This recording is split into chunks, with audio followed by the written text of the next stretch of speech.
Now I'm going to read about George Whitefield. Famous evangelist George Whitefield, a leading figure in the National American Revival known as the First Great Awakening, which happened in 1730 through 1770, also affirmed this. It is established that 80% of all Americans heard him preach, and his father Abraham's sermon was one of his most famous sermons. Adams, who personally heard that sermon, recounted that Whitefield pretended to be at the gates of heaven talking to Abraham.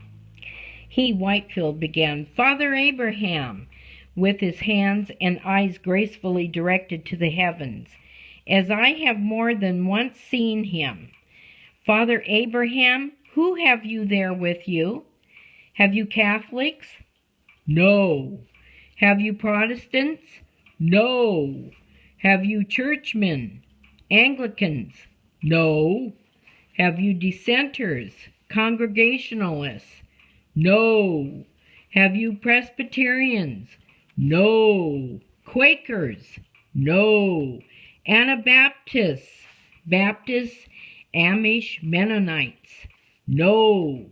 Whom have you there? Are you alone? No. My brethren, you have the answer to all these questions in the words of my next text. He who feareth God and waketh righteousness shall be accepted of him." This is found in Acts chapter 10, verse 35. God help us all to forget about names and to become Christians in deed and in truth. Heaven will be filled with believers of all types and stripes, joined together, living with one another, rather than in separate neighborhoods segregated for specific types of believers. This reality about heaven should spur us to seek fellowship with other believers, regardless of the particular branch of Christianity with which they may be associated. As marvelous as the many-colored coat may be that surrounds our Savior, Jesus said that the world would know that all this is true if we have love one for another.